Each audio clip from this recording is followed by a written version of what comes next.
6 couples made up of wheelchair users and able-bodied celebrity partners are dancing against each other every week, and the winning pair will go on to represent the UK for the very first time in the Sports European Championship. Well, in a moment, we'll talk to contestant Diana Morgan-Hill, her partner, swimming champion Mark Foster, no stranger to the dance floor, of course, and lead choreographer Brian Fortuna, who hardly needs any introduction at all. Morning to you guys. We'll talk in a second. First, let's take a look.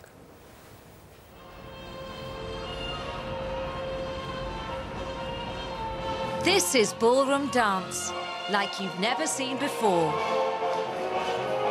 Wheelchair Ballroom pairs able-bodied and disabled dancers, and it's just as competitive as any other.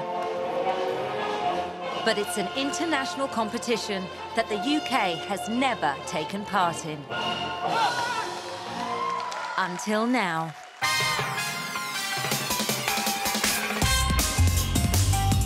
In 4 weeks' time, one of these couples will be chosen to represent the UK at the European Championships in Israel. But right now, they are all complete novices.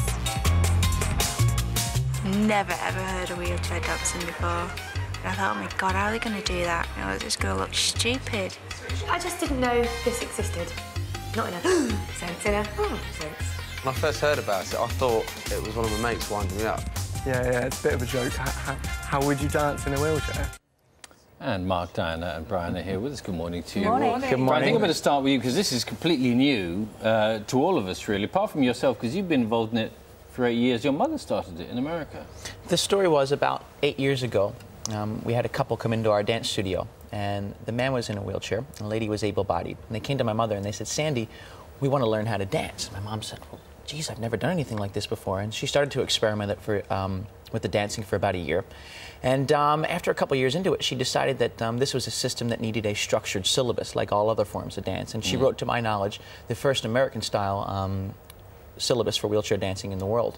And the program took off, and we started to have wedding couples coming in different classes, and I went out with my partner, whose name was Stephanie Skumanich, and I started doing demonstrations around, and it's an activity that became a part of our lives. Right. Diana, had you ever danced in a wheelchair before this? No, only a little bit, after a little bit of drink. After I used to play a lot of wheelchair tennis, so to get on the disco floor, but I always felt very limited by it because before my train accident, which is about 20 years ago, I was always first on the dance floor and would get this incredible, you know, fever of movement and a great feeling of joy and expression. And I was a little bit cynical when I heard about the wheelchair dancing. To my absolute surprise and complete joy, it totally brought back those feelings. Did it? Thanks to Brian and Mark. Brilliant dancer. And a very different experience to the Strictly experience. It wasn't. I mean, the dances in inverted commas are the same. It was at first you were thinking, how does this work and how does this connection work between two people? But the music's the same, the timing's the same. The steps are virtually the same as it were, and it's a connection between two people again. Yeah. So from that point of view, it is the same thing. But I must confess, with Brian's help, I was a lot better dancer after the show than the last show. Thank you, Mark. You know, the training for this is never going to be easy. We've got a clip of you two during your training, and let's see how it goes. Di and Mark want to perfect the complicated spins, ending their routine.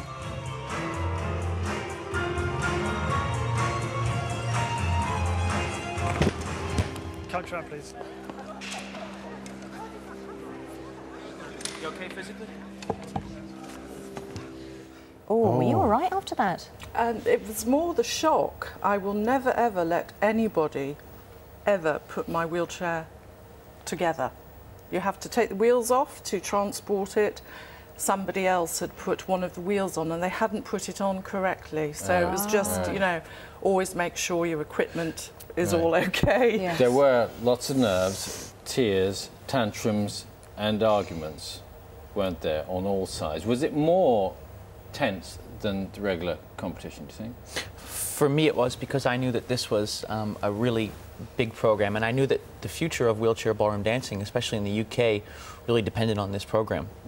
The beautiful thing about wheelchair ballroom dancing is it takes the barriers that exist between the disabled world and able-bodied persons, and it gets rid of those. And you had to convince these people that they could do it, because they're all new to it, weren't they? Yeah, and not only were the wheelchair users not accustomed to dancing, but most of them weren't accustomed to being in front of cameras, doing interviews, having to stand in front of judges. So it was a really nerve-wracking experience for everyone involved.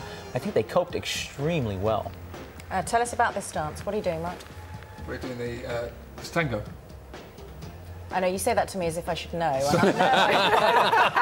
as the only person sitting on the sofa who hasn't had a Strictly experience. Technically, Brian obviously should be explaining the actual dance, etc., etc. But I mean, it was a minute-and-a-half routine, and we trained. I mean, Brian, bless his heart, was doing that was the first week 6 routines, second week 5 routines. You know, it wasn't just doing his one routine that he does on Strictly. You though, Diana, were used to moving around at speed because you played wheelchair tennis quite a bit, haven't you? Yeah, so I was used to. I knew what a wheelchair was capable of. Yeah. This was just the first week. I mean, it got. I ended up taking my prosthetic legs off People might be wondering, for the second week because they weigh about 2 stone. This one is false right up to here. And once I'd done that, I mean, Brian, you know, he did ask me to, and the result was just astounding. Losing 2 stone in weight, and he would put me into what had been a 6-turn spin. He put me into a 15-turn spin, and the wheelchair came off the floor.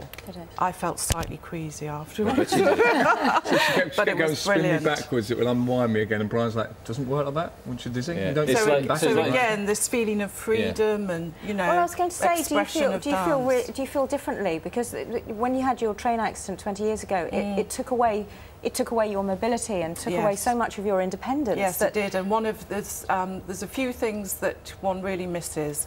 The amount of energy one loses in a situation like that. For me, it was walking on a beach in bare feet, and it was absolutely dancing. You know, I said it, that is the one thing I missed. And thanks to this programme, Brian, Mark, and everybody, I've got that back. I'm so glad. One big difference, of course, there is no live vote, is there? You get the judges. Who have we got? James Jordan. All down to our judges. And Addy. Yes, I bet he was. Oh, yeah. I bet he was. You can imagine James being Ming the Merciless, can't you, really? Yeah, he certainly looks, with his hairdo, he looks like it, too. Well, not only that, but I think that the judges were able to offer some really nice insight, and we had some varying opinions. James and Ola are from the ballroom and Latin world, and they're accustomed to knowing what to look for in ballroom and Latin technique.